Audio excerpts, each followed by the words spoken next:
Mid cap funds जो कि long term investment की जर्नी में काफ़ी बढ़िया रोल प्ले कर सकते हैं। इसी वजह से इस प्रकार के फंड्स काफ़ी ज़्यादा पॉपुलर भी हैं।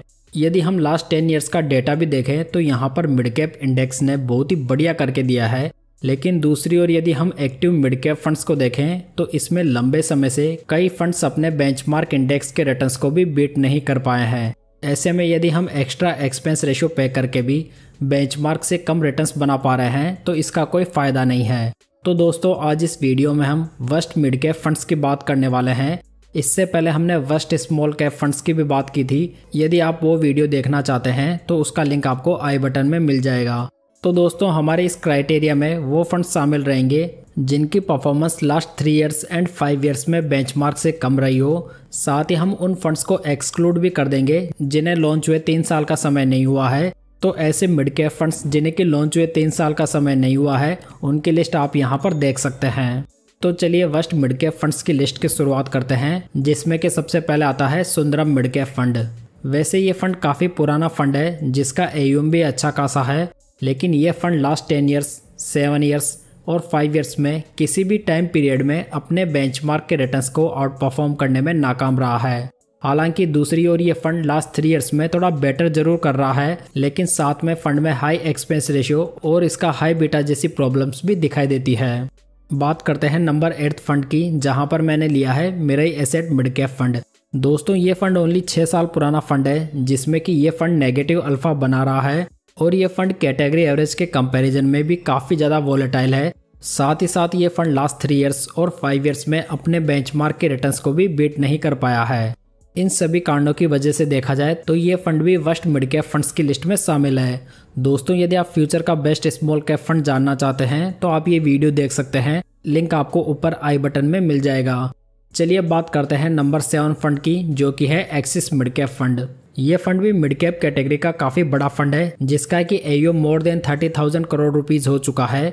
लेकिन ये मिड कैप फंड भी पिछले 10 साल 5 साल और 3 साल के पीरियड में अपने बेंचमार्क के रिटर्न्स को आउट परफॉर्म नहीं कर पाया है। और दोस्तों यदि कोई एक्टिव फंड इतने लंबे समय से अपने बेंचमार्क के रिटर्न्स को बीट नहीं कर पा रहा है तो वो फंड बेकार ही माना जाएगा। हालांकि ये फंड लो वोलेटाइल जरूर है, लेकिन इसके अलावा इस फंड में और कोई खास पॉजिटिव नहीं है। नेक्स्ट बात करते हैं नंबर 6 फंड की, जो कि है आदित्य बिरला सन लाइफ मिड कैप फंड। ये मिड कैप फंड इस कैटेगरी का वर्स्ट फंड माना जाता है, जिसकी रैंक लास्ट 10 ईयर्स में 19 फंड्स में से लास्ट रही है। इस फंड ने लास्ट 10 सालों के पीरियड में किसी भी टाइम होराइजन में अपने बेंचमार्क के रिटर्न्स को आउट परफॉर्म नहीं करके दिया है। साथ ही इसके डायरेक्ट प्लान का एक्सपेंस रेशियो भी देखें तो ये 1.09% है, जो कि एक डायरेक्ट प्लान के हिसाब से बहुत ज़्यादा है। इसके अलावा आपको इस स्कीम में फ्रीक्वेंट फंड मैनेजर चेंजेस की प्रॉब्लम भी देखने को मिलेगी।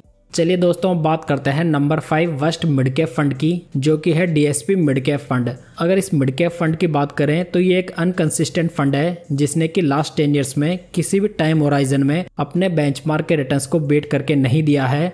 अगर फंड का अल्फा देखें तो ये भी नेगेटिव में 3.22% है। अगर इसका बीटा भी देखें तो ये 0.98 है, जो कि हमें ये बता रहा है कि ये फंड काफ़ी ज़्यादा वॉलेटाइल नेचर का है। नेक्स्ट बात करते हैं नंबर 4 फंड की, जो कि है UTI मिड कैप फंड। ये मिड कैप फंड भी लास्ट 10 ईयर्स में किसी भी टाइम होराइजन में अपने बेंचमार्क के रिटर्न्स को बीट नहीं कर पाया है। तो दोस्तों यदि देखा जाए तो इससे बढ़िया ये है कि हम डायरेक्टली मिड कैप के इंडेक्स में इन्वेस्ट कर दें, जहाँ पर हमें कम से कम इंडेक्स के बराबर तो रिटर्न्स देखने को मिलेंगे। अगर UTI मिड कैप फंड का वैल्यूएशन भी देखें तो ये भी काफ़ी ज़्यादा है। इसके अलावा ये फंड एक हाई वोलेटाइल नेचर का फंड भी है। नंबर 3 पे आता है टोरस मिड कैप फंड। ये फंड इस कैटेगरी के वर्स्ट मिड कैप फंड्स में शामिल है, जिसमें कि फर्स्टली इसका एक्सपेंस रेशियो जो कि डायरेक्ट प्लान का 2.16% है, जो कि किसी डायरेक्ट प्लान के हिसाब से बहुत ही ज़्यादा माना जा सकता है। साथ ही इस फंड का नेगेटिव में 3.15% का अल्फा है और साथ में इसका 0.99 का बीटा भी है, जो कि हमें यह बता रहा है कि ये फंड काफ़ी ज़्यादा वॉलेटाइल नेचर का है। अगर रिटर्न्स की बात करें तो इस फंड ने लास्ट 10 ईयर्स में किसी भी टाइम होराइजन में अपने बेंचमार्क के रिटर्न्स को बीट करके नहीं दिया है, जहां पर इसकी रैंक 19 फंड्स में से 18th रही है। चलिए दोस्तों बात करते हैं नंबर 2 फंड की, जो कि है SBI magnum mid cap fund. वैसे देखा जाए तो ये फंड काफ़ी रेपुटेड फंड हाउस का एक पुराना फंड है, बावजूद ये फंड इस कैटेगरी में काफ़ी पिछड़ा हुआ नजर आ रहा है। लास्ट 10 ईयर्स में ये फंड भी अपने बेंचमार्क के रिटर्न्स को आउट परफॉर्म नहीं कर पाया है। जो कि इस प्रकार के रेपुटेड फंड को बिल्कुल भी शोभा नहीं देता। साथ ही इस फंड का पोर्टफोलियो का वैल्यूएशन भी काफ़ी ज़्यादा है और इसके अलावा इसमें हाई एक्सपेंस रेशियो का भी एक मेन कंसर्न है। हालांकि दूसरी ओर यदि देखा जाए तो ये फंड मिड कैप कैटेगरी का एक लोएस्ट वोलेटाइल फंड है। चलिए बात करते हैं last worst mid cap fund की, जो कि है PGIM India mid cap fund. वैसे देखा जाए तो लास्ट 10 ईयर्स में इस मिड कैप फंड के रिटर्न्स ठीक ठाक हैं, लेकिन वहाँ पर भी इसके रिटर्न्स बेंचमार्क से कम है। लेकिन दूसरी ओर लास्ट 3 ईयर्स में ये फंड बहुत ही ज़्यादा खराब परफॉर्म कर रहा है, जहाँ पर ये कैटेगरी के वर्स्ट फंड्स में शामिल हो चुका है। अगर फंड का अल्फा देखें तो ये नेगेटिव में 3.92% है और इस फंड का साफ रेशो भी काफ़ी कम है, जो कि 0.74 ही है। तो दोस्तों ये थी वर्स्ट मिड कैप फंड्स की लिस्ट। अगर देखा जाए तो मिड कैप कैटेगरी में अधिकतर एक्टिव मिड कैप फंड लंबे समय में अपने बेंचमार्क के रिटर्न्स को बीट नहीं कर पाए हैं।